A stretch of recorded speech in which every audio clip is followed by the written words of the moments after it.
Hello दोस्तों, आप सुन रहे हैं हॉरर स्टोरी फियर फैक्ट्स के साथ। आज की स्टोरी हमारे साथ शेयर की है मनीष ने। तो आइए सुनते हैं मनीष के पॉइंट ऑफ व्यू से।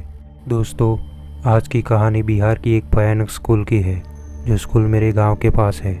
इस स्कूल का नाम सुनते ही अच्छे अच्छे लोगों के पसीने छूट जाते हैं। मेरा नाम मनीष है दोस्तों, और ये तब की बात है जब मैं स्कूल में पढ़ाई करता था। सभी छोटे बड़े घर के लोग इस स्कूल में पढ़ने आया करते थे। गांव के इसी स्कूल में मेरा दोस्त भी पढ़ाई करता था, जिसका नाम आशीष था। उसकी और मेरी बहुत अच्छी जमती थी। आशीष मेरा बेस्ट फ्रेंड था और हम आपस की ज़िंदगी में भी काफ़ी ताल्लुकात रखते थे। हम दोनों एक दूसरे के घर जाया करते थे। लेकिन एक दिन आशीष की तबीयत बहुत बिगड़ गई थी। तबीयत इस कदर बिगड़ी हुई थी कि किसी को मालूम ही नहीं हो रहा था कि इसकी तबीयत को क्या हुआ था। लेकिन जब मैं उसके घर उसको मिलने गया तो उसके शरीर पे दाग लगे हो रखे थे। ऐसा लग रहा था कि ये दाग इसको पूरी शरीर को छन्नी बना देंगे। और तब उसकी मम्मी ने बताया कि इसके ऊपर किसी बुरी शक्ति का साया है, तो हमें इसको तांत्रिक के पास ले जाना चाहिए। आशीष के घर थोड़ी देर बैठने के बाद मैं अपने घर वापस आ गया। लेकिन पता नहीं क्यों हमारे स्कूल में भी कुछ ठीक नहीं चल रहा था। जब लड़कियां वॉशरूम जाती थी तब उन्हें कोई छुप छुप कर देख रहा हो, ऐसा उन्हें लगता था। अध्यापकों को भी बंद कमरे में कोई देख रहा हो, ऐसा लगता था। लेकिन ये सब तो कुछ नहीं था। असली खेल तो अब होने वाला था, कुछ ऐसा कि किसी ने सपने में भी नहीं सोचा होगा। शनिवार का दिन था और 12वीं क्लास की लड़कियों का विदाई समारोह भी था। इसके लिए सब तैयारियां चल रही थी। काफ़ी दिनों के बाद कोई अच्छा प्रोग्राम स्कूल में होने वाला था। अब 6 दिनों का ही वक्त बचा था और 11वीं क्लास की लड़कियां अपनी क्लासरूम में तैयारियां कर रही थी। लेकिन पता नहीं क्यों वो लड़कियां अजीब बर्ताव कर रही थी। उन्होंने बाल खुले करके अंदर अंदर लड़ना शुरू कर दिया। अब उन्होंने एक दूसरे को काटना शुरू कर दिया था। अब उनके चेहरे से खून निकल रहा था। ये देखकर हर किसी का कलेजा कांप उठा। ये होने के बाद हमारे स्कूल में छुट्टी कर दी गई। अब सब बच्चों को लगने लगा था कि इस स्कूल में भूत पिशाच का वास है। लेकिन उनके घर वालों को लग रहा था कि शायद उनके बीच सच में कोई झगड़ा हो गया हो। जब उन लड़कियों को पूछा गया तो उनके पास कुछ खास जवाब नहीं था। ऐसा लग रहा था कि वो होश में ही नहीं थी। थोड़े दिनों के बाद ये बात ठंडी हो गई और सब अब बात को भूल रहे थे। उन लड़कियों ने भी ज़्यादा ध्यान नहीं दिया और जहाँ पर चोट लगी थी वहाँ पर पट्टी लगाई थी।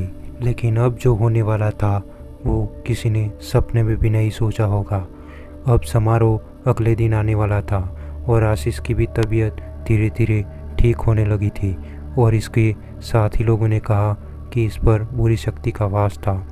तो मुझे भी थोड़ा थोड़ा यकीन होने लगा था कि इस पर शायद ऐसा हो सकता है। अब समारोह नज़दीक आ गया था और मुझे भी उस समारोह में गाना गाना था, तो मैं उस पर ध्यान देने लगा।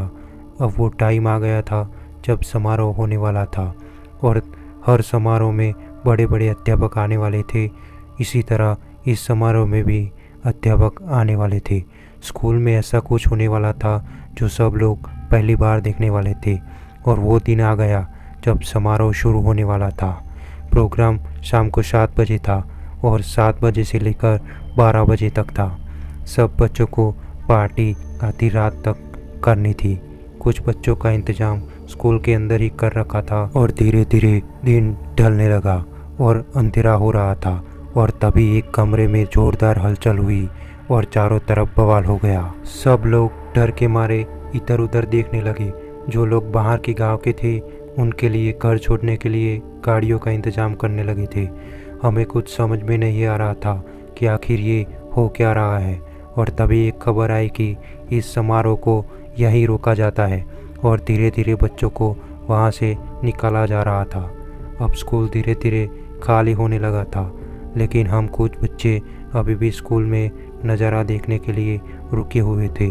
जब हमने उस बात को चढ़ पे जाके देखा तो सच बताऊं तो मेरी सांसें तेज हो गई थी। हमने देखा कि 11वीं क्लास की लड़कियां रूम के पंखे से लटकी हुई थी।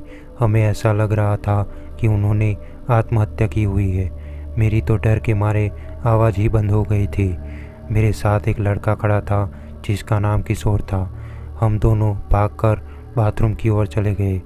हम यहाँ से जाना नहीं चाहते थे क्योंकि हमें देखना था कि आगे क्या होने वाला था, लेकिन हमारी ये सबसे बड़ी गलती थी। हम दोनों बेवकूफ़ खतरे को गले लगाने के लिए वहीं रुक गए थे। हमें तो लग रहा था कि कुछ देर में ही पुलिस आने वाली होगी, लेकिन यहाँ तो अध्यापकों ने ही मिलकर मैटर को सॉल्व कर दिया। लेकिन अब भी हम दोनों मिलकर छुपते छुपते इधर उधर घूम रहे थे। तभी पता नहीं कब हम उस रूम में पहुंच गए जहां उन लड़कियों ने सुसाइड किया था। लेकिन पता नहीं क्यों हमें ऐसा लग रहा था कि हमारे सर पे कोई ज़ोर ज़ोर से मार रहा है। हम अपने पीछे मुड़कर देखा तो करीब 8-9 लड़कियां हमारे पीछे खुले बाल लेकर गर्दन नीचे की ओर करके हमारे सामने खड़ी थी। उनका रूप काफ़ी खूंखार लग रहा था। अब उनके हाथ हमारे गले की ओर आगे बढ़ रहे थे और हमारा गला दबा रही थी। मेरी आंखें अब ऊपर चढ़ने लगी थी और मेरी सांसें अब अटकने लगी थी। ऐसा लग रहा था कि मैं अब बचने वाला नहीं हूँ। तभी मेरी आंखें बंद हो गई और जब मेरी आंखें खुली तो मैं घर के अंदर पड़ा था और गले में बहुत दर्द हो रहा था। जब घर वालों को ये बात बताई तो उन्होंने उस स्कूल से हमारा एडमिशन ख़त्म कर दिया। कहा जाता है कि उस स्कूल के अंदर 4 लड़कियों की मौत हो गई थी और स्कूल के ऊपर काफ़ी सारे इल्ज़ाम भी है, लेकिन आज तक पता नहीं चला कि वो लड़कियों कौन है और सबको मारना क्यों चाहती है। दोस्तों, अभी इस स्कूल को तावीज़ से बंद कर दिया है, लेकिन इस तावीज़ को हटाया दिया जाए तो दहशत हो सकती है। तो दोस्तों, आपके साथ भी ऐसी कोई घटना हुई हो तो आप हमारे साथ हमारे इंस्टाग्राम चैनल पे शेयर कर सकते हो। हम उस कहानी को यूट्यूब चैनल पे दिखाएंगे।